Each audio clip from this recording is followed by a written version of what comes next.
The biggest story to those of you who don't have a brain is that Michael Jackass is dead. A man who Representative Peter King, Republican of New York, had some fine words for.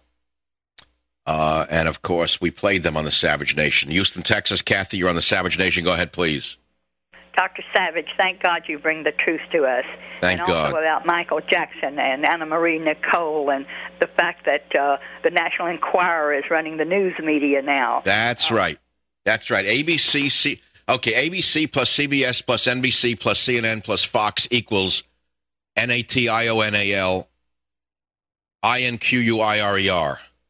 Right, but Elizabeth Taylor and Lisa Marie Presley and all those people who admired him and fawned over him. Well, Elizabeth Taylor is known for her creepy attitudes with Roddy McDowell and Montgomery Clift and Rod Hudson and her own creature. You know what? I don't care about this guy. I think he was just a singer.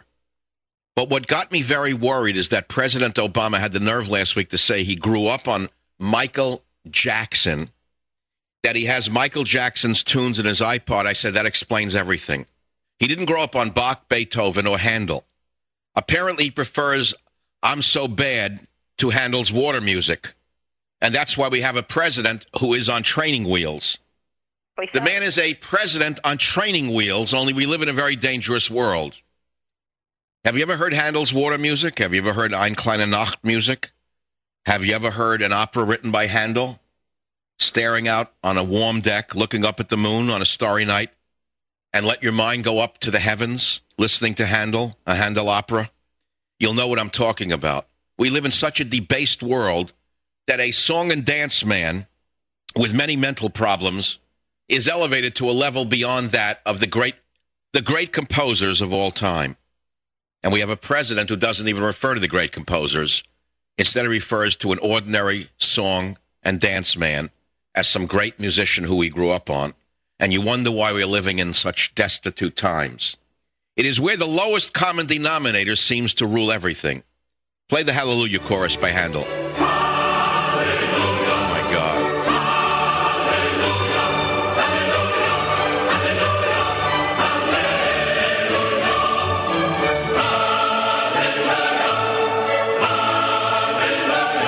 Great men who died for this country. I feel like crying when I listen to this. Not crying out of pity for myself or for them. Crying out of what's happened to America. From a melting pot to a chamber pot in one generation. You got this. You hear this? This is what they hold up. You hear this? Like hieroglyphics to a beat. Hieroglyphics to a beat. That's what we descended to. Turn it. I really can't listen to this idiocy, this dumb idiocy, this moronic, stupid idiocy. Moronic, stupid idiocy. You play it if you like it. You play it for your children and lower their brain power. Put them on Ritalin afterwards when they can't go to sleep because they listen to this submoronic, idiotic beat. Go back to Handel for a minute. Let the people hear real music instead of this.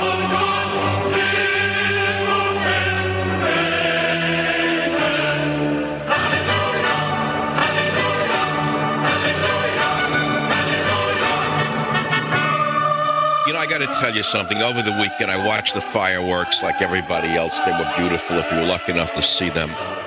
And I do enjoy fireworks displays. If they're long enough and they're good enough, they're great enough to remind you of the Revolutionary War, which, by the way, was fought against my good friends in Britain, the ancestors of these buck-toothed morons in Britain who have banned me from their wonderful country of oppression, where every average citizen basically lives inside a caste system. But the fact of the matter is, never forget that the American colonists considered themselves British, but they were fighting against the autocracy of Britain. And today it's interesting that I am the first victim in America of the new autocracy of both the British and American left-wing governments. Savage. From classical music, the great minds of European music, to the degenerate music of Michael Jackson. I don't know how else to say it, because degenerate doesn't actually mean perverted necessarily. But when you consider the level of the soul and mind that it takes to create Handel's Messiah, compared with a jumping jack on the stage, for example, you realize that is a descent, not an ascent. It's a decline. It's a decline and fall. So Western civilization has declined and fallen, as exemplified by Michael Jackass, and to see the media falling over themselves to celebrate this, what is he? A singer, a song and dance man, ignoring the great men and women of history is astounding to me, how they get away with this. What it is they're reaching for the lowest common denominator. The largest audience is the lowest common denominator. So they're not aiming for the intelligent listener. They're not aiming for the listener who has any discernment. They're not aiming for the listener who understands relativity. They're aiming for pure, unadulterated numbers. In other words, if you have many more people who simply listen to your show, doesn't matter what their brain level is, you have higher ratings. But I would suspect that if you would evaluate, although my show is the third largest radio show in the United States of America, I would guess that if you could rank it by IQ, intelligence quotient, my show would be 10 times higher than Rush Limbaugh's. Now, that doesn't mean that many of you don't listen to Rush and me. I understand that. But I tend to skew towards a higher IQ and a higher income level by all data in every station.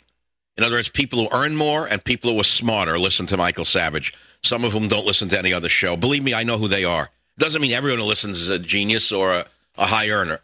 But I tend to skew towards the higher income earner and the higher IQ.